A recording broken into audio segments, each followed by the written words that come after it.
السلام علیکم ورحمۃ اللہ وبرکاتہ۔ مجھے امید ہے کہ آپ لوگ خیریت سے ہوں گے۔ آج ہم لوگ جانیں گے دو ایسی صورتیں جن کی فضیلت بہت زیادہ ہے۔ یہ صورتیں بہت زیادہ پاورفل ہے اور بہت ایزی بھی ہیں۔ آئیے جانتے ہیں ان دو صورتوں کی فضیلت حدیث کی روشنی میں مفتی اے قاسمی صاحب سے۔ آئیے سنتے ہیں۔ السلام علیکم ورحمۃ اللہ وبرکاتہ۔ کیا آپ کو سورہ فلق اور سورہ ناس یاد ہے؟ یعنی قل اعوذ برب الفلق، قل اعوذ برب الناس، یہ دونوں صورتیں یاد ہیں؟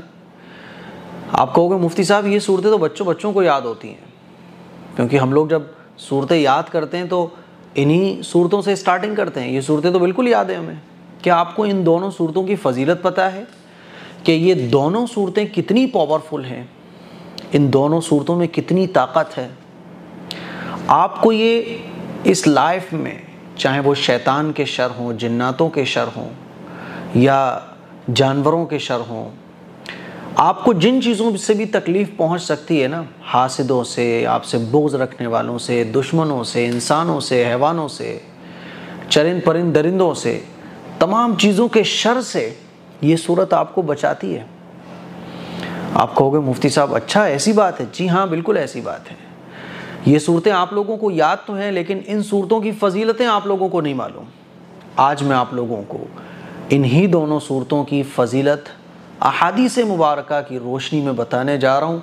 ان احادیث کو سننے کے بعد آپ لوگوں کو پتہ چلے گا اوفو اتنی فضیلت والی یہ دونوں صورتیں ہیں، اور انشاءاللہ ثم انشاءاللہ ان فضیلتوں کو سننے کے بعد آپ ان صورتوں پر عمل کرنے والے بن جاؤ گے۔ آئیے جانتے ہیں سورہ فلق اور سورہ ناس کی فضیلت، اور حضور علیہ الصلوۃ والسلام ان صورتوں کے بارے میں کیا فرماتے تھے۔ ان دونوں صورتوں کو ملا کر کہا جاتا ہے معوذتین، معوذتین، ٹھیک ہے۔ حضرت عائشہ صدیقہ رضی اللہ تعالی عنہ سے روایت ہے کہ رسول اللہ صلی اللہ علیہ وسلم جب بیمار ہوتے تو معوذتین یعنی قل اعوذ برب الفلق اور قل اعوذ برب الناس، ان دونوں صورتوں کو پڑھ کر اپنے اوپر دم فرماتے تھے۔ پھر جب آپ علیہ الصلوۃ والسلام مرض الوفات میں مبتلا ہوئے، یعنی جب آپ بیمار ہوئے اور آپ کو یہ احساس ہو گیا کہ اب میں اللہ سے ملاقات کے لیے جانے والا ہوں، آپ کی تکلیف زیادہ ہو گئی، تو حضرت عائشہ صدیقہ رضی اللہ تعالی عنہ فرماتی ہیں کہ میں رسول اللہ صلی اللہ علیہ وسلم کو یہ صورتیں پڑھ کر دم فرماتی تھی تاکہ ان صورتوں کی برکت حضور کو حاصل ہو۔ بات سمجھ آ رہی ہے؟ حضرت عائشہ صدیقہ رضی اللہ تعالی عنہ فرماتی ہیں کہ میں ان صورتوں کو پڑھ کر اپنے ہاتھوں پر دم کرتی تھی، پھر برکت کی امید سے حضور علیہ الصلوۃ والسلام کے مبارک جسم پر پھیرتی تھی۔ تو پتہ یہ چلا کہ ان صورتوں کو پڑھ کر اپنے ہاتھوں پہ دم کر کے اپنے بدن پر بھی ہم پھیر سکتے ہیں۔ ایک دوسری حدیث سنیے، حضرت عائشہ صدیقہ رضی اللہ تعالی عنہ سے ہی روایت ہے، فرماتی ہیں کہ نبی کریم صلی اللہ علیہ وسلم جب رات کو بستر پر آرام فرماتے تو اپنی دونوں ہتھیلیوں کو ملا کر، اس طرح سے دونوں ہتھیلیوں کو ملا کر قل هو اللہ احد اور قل اعوذ برب الفلق اور قل اعوذ برب الناس پڑھ کر دم فرماتے تھے، پھونکتے تھے اپنے ہاتھوں پر، ٹھیک ہے، اور پھر دونوں ہتھیلیوں کو جہاں تک ممکن ہوتا اپنے جسم پر پھیرتے تھے، پہلے سر پر، پھر چہرے پر، پھر سامنے کے حصے پر، اور پھر جہاں تک ہاتھ پہنچتا تھا پوری باڈی پر ہاتھوں کو پھیر لیا کرتے تھے۔ میرے عزیز بھائیوں، میری بہنوں، رات کو جب سونے جاؤ نا تو یہ عمل کر لیا کرو ان تینوں صورتوں کو پڑھ کر، اور اگر ساتھ میں آیت الکرسی بھی ملا لو تو بہت اچھا ہے، اور دم کر کے اپنے ہاتھوں پہ پوری باڈی پر پھیر لو۔ انشاءاللہ کوئی شیطان، کوئی اثر، کوئی جنات آپ پر اٹیک نہیں کرے گا، کوئی بھی آپ کو نقصان، انسانوں کے علاوہ کوئی اور جو مخلوق ہے نا وہ نقصان نہیں پہنچائے گی، اور انشاءاللہ انسان بھی آپ کو نقصان نہیں پہنچائے گا۔ آج کل لوگوں کو شکایت ہے نا، ہر ایک کو یہ شکایت ہے اثر ہے، جادو ہے، فلاں ہے، فلاں ہے، تمام طرح کے جادوؤں کا توڑ ہیں یہ دونوں صورتیں۔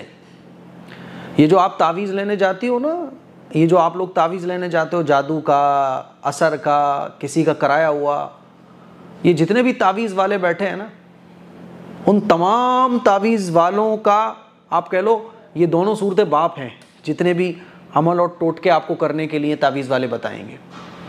یہ صورتیں جادو کا توڑ ہیں، شیطانوں سے حفاظت کا ذریعہ ہیں۔ یہ صورتیں بہت پاورفل ہیں۔ جو ان صورتوں پر عمل کر لے، جیسا حدیث میں بیان کیا گیا ہے، اس کو کسی اور تعویذ کی، کسی تعویذ والے کے پاس جانے کی انشاءاللہ ثم انشاءاللہ میں گارنٹی دے رہا ہوں اس کو ضرورت نہیں پڑے گی۔ بات سمجھ آ رہی ہے؟ تو ان صورتوں کو اس طرح سے سنت کے مطابق ان صورتوں پر عمل کرنا سیکھو۔ آئیے ایک اور حدیث میں آپ کو سناتا ہوں۔ نبی کریم صلی اللہ علیہ وسلم کے گھر میں اگر کوئی بیمار ہوتا تو آپ صلی اللہ علیہ وسلم سورہ اخلاص، سورہ فلق اور سورہ ناس پڑھ کر ان پر دم فرماتے تھے۔ گھر میں کوئی بچہ بیمار ہو گیا، گھر کا کوئی شخص بیمار ہو گیا تو حضور ان صورتوں کو پڑھ کر دم فرماتے تھے۔ اس سے یہ پتہ چلتا ہے کہ اگر کوئی بیمار ہو جائے تو ان صورتوں کو پڑھ کر بیمار پر دم کرنا چاہیے۔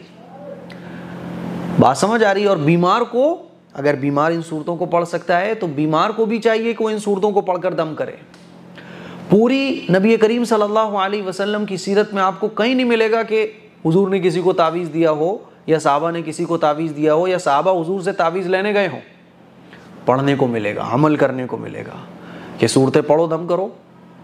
حضور نے دعائیں تو سکھائیں، تو پتہ یہ چلا کہ پڑھنا اصل ہے، تعویذ اصل نہیں ہے۔ بات سمجھ آ رہی ہے؟ اگر آپ پڑھ سکتے ہو تو یہی ہے سنت اور یہی ہے اصل۔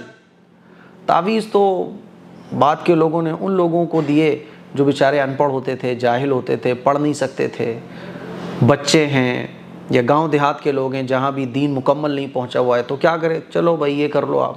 لیکن ہم نے تعویذ کو ہی اب اصل بنا دیا، حالانکہ اصل یہ ہے جو میں آپ کو حدیثوں کی روشنی میں بتا رہا ہوں۔ آئیے ایک اور حدیث سنتے ہیں۔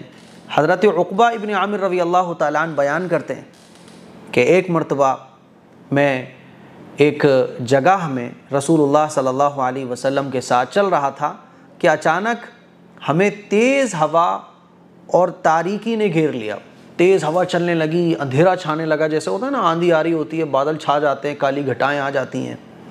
تو رسول اللہ صلی اللہ علیہ وسلم قل اعوذ برب الفلق اور قل اعوذ برب الناس کے ساتھ اللہ کی پناہ مانگنے لگے، کیونکہ ان دونوں صورتوں میں اللہ کی پناہ مانگی گئی ہے۔ ان دونوں صورتوں میں اللہ نے اپنے بندوں کو یہ سکھایا ہے کہ دیکھو اللہ کی پناہ مانگو، ان تمام چیزوں سے اللہ کی پناہ مانگو، اور جس چیز کو اللہ سکھائے تو آپ سوچو کہ اس چیز پر عمل کرنے میں ہمارا کتنا فائدہ ہوگا۔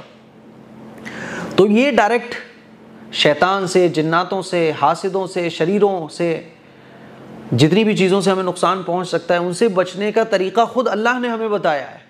لیکن افسوس کی بات ہے کہ ہم اللہ اور اللہ کے رسول کے بتائے ہوئے طریقے کو چھوڑ کر یہ اس کی دکان پہ چلے گئے، اس کی دکان پہ چلے گئے، تعویذ گنڈے والوں کی دکانوں کو ہم نے بھر دیا ہے، اور پھر ساری زندگی دکانوں پہ چکر لگا کے ہماری گزر جاتی ہے، مسئلے حل نہیں ہوتے، ایمان الگ سے جاتا ہے۔ تو تیز ہوا اور تاریکی نے گھیر لیا تو رسول اللہ صلی اللہ علیہ وسلم نے ان تینوں صورتوں کو پڑھا، اور آپ علیہ الصلوۃ والسلام نے ان صحابی سے بھی فرمایا کہ تم بھی ان دونوں کے ذریعے اللہ کی پناہ مانگو۔ تو یہ صحابی فرماتے ہیں کہ میں نے بھی ان صورتوں کو پڑھ کر اللہ کی پناہ مانگی، اور فرمایا کہ میں نے رسول اللہ صلی اللہ علیہ وسلم کو ان دونوں صورتوں کی تلاوت کے ساتھ امامت کراتے ہوئے سنا ہے۔ یعنی یہ دونوں صورتیں حضور نماز میں بھی پڑھا کرتے تھے۔ تو پتہ یہ چلا کہ اگر تیز آندھی آ جائے، کیونکہ اس سے بھی انسانوں کو نقصان پہنچ سکتا ہے، تیز ہوا آ جائے، اندھیرا چھا جائے، کوئی خطرناک گھڑی ہمارے سامنے آ جائے، تب بھی ہمیں ان دونوں صورتوں کو پڑھنا چاہیے۔ ٹھیک ہے، آئیے اور سنیے۔ حضرت عقبہ ابن عامر رضی اللہ تعالیٰ عنہ سے روایت ہے کہ رسول اللہ صلی اللہ علیہ وسلم نے صبح کی نماز میں قل اعوذ برب الفلق اور قل اعوذ برب الناس پڑھی۔ یعنی حضور صبح کی نماز میں، فجر کی نماز میں ان دونوں صورتوں کو بعض دفعہ پڑھ لیا کرتے تھے، اور آپ علیہ الصلوۃ والسلام نے سفر کی حالت میں صبح کی نماز میں ان دونوں صورتوں کو پڑھا ہے۔ اب کچھ لوگ کہتے ہیں نا کہ سورہ فلق اور سورہ ناس نہیں پڑھنا چاہیے کیونکہ اس سے ناس ہو جاتا ہے۔ ایسا کچھ بھی نہیں ہے۔ قل اعوذ برب الناس میں جو ناس کا لفظ ہے اس کا معنی ہوتا ہے لوگ، لیکن ناواقف لوگ، علم نہیں ہوتا، وہ سمجھتے ہیں ناس یعنی ناس ہو جائے گا اس سورت کو پڑھنے سے۔ ایسا نہیں ہے، حضور نماز میں بھی پڑھا کرتے تھے، تو نماز میں آپ پڑھ سکتے ہیں۔ حضرت علی رضی اللہ تعالیٰ عنہ بیان کرتے ہیں کہ ایک رات رسول اللہ صلی اللہ علیہ وسلم نماز ادا فرما رہے تھے کہ آپ صلی اللہ علیہ وسلم نے اپنا ہاتھ مبارک زمین پر رکھا تو آپ صلی اللہ علیہ وسلم کو بچھو نے ڈس لیا۔ رسول اللہ صلی اللہ علیہ وسلم نے اسے اپنے نالین مبارک سے مار دیا۔ پھر حضور علیہ السلام جب نماز سے فارغ ہوئے تو فرمایا کہ بچھو پر اللہ کی لعنت ہو کہ وہ نمازی کو اور غیر نمازی کو، نبی کو اور غیر نبی کو، کسی کو بھی نہیں چھوڑتا، سب کو ڈس لیتا ہے۔ پھر آپ علیہ السلام نے پانی اور نمک منگوایا، ٹھیک ہے، ان کو ایک برتن میں ملایا، پانی اور نمک کو منگوایا اور اس کو ایک برتن میں ملایا، اور پھر اس کو اپنی انگلی پر بہانا شروع کر دیا جہاں پر بچھو نے ڈسا تھا۔ جہاں سے بچھو نے ڈسا تھا وہاں پر اس پانی کو ڈالنا شروع کیا اور اس پر اپنا ہاتھ مبارک حضور اس طرح سے پھیرنے لگے یوں، اور اس انگلی مبارک پر رسول اللہ صلی اللہ علیہ وسلم معوذتین پڑھ کر دم فرمانے لگے، یعنی حضور نے وہ نمک ملا ہوا پانی انگلی پہ گرانا شروع کیا اور انگلی کو یوں ملنا شروع کیا، اور حضور علیہ السلام سورہ فلق اور سورہ ناس پڑھ کر دم بھی فرمانے لگے۔ اس سے یہ پتہ چلا کہ یہ دونوں صورتیں جو ہے نا زہر کے اثر میں بھی بڑا فائدہ دیتی ہیں۔ آئیے میں آپ کو ایک اور حدیث سناتا ہوں کہ فرماتے ہیں کہ ایک مرتبہ حضور علیہ السلام مسجد میں نماز پڑھانے میں دیر ہو گئی تو ہم حضور کی محبت میں ان کو دیکھنے گئے کہ حضور آخر کہاں رہ گئے۔ تو بارش ہو رہی تھی، بہت سخت بارش تھی، اندھیری رات تھی، تو ہم حضور کو تلاش کرنے کے لیے جب نکلے تاکہ آپ آ کے نماز پڑھائیں تو حضور علیہ السلام ہمیں ملے تو حضور نے فرمایا کہ پڑھو، تو یہ صحابی کہتے ہیں کہ میں کچھ بولا نہیں کیونکہ حضور یہ تو کہہ رہے ہیں پڑھو، میں پڑھوں کیا، کیونکہ حضور کا ادب بہت کرتے تھے صحابہ۔ حضور نے پھر فرمایا کہ پڑھو، تو یہ صحابی کہتے ہیں میں پھر خاموش رہا۔ حضور نے پھر کہا پڑھو، تو پھر میں نے کہا یا رسول اللہ میں کیا پڑھوں؟ تو آپ علیہ السلام نے فرمایا کہ جب تم صبح کرو اور شام کرو تو 3 مرتبہ قل هو اللہ احد اور قل اعوذ برب الفلق اور قل اعوذ برب الناس یہ پڑھو، ٹھیک ہے؟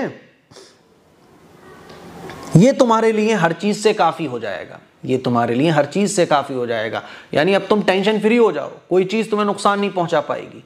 تو صبح ہو اور جب شام ہو تو 3 مرتبہ ان صورتوں کو پڑھو۔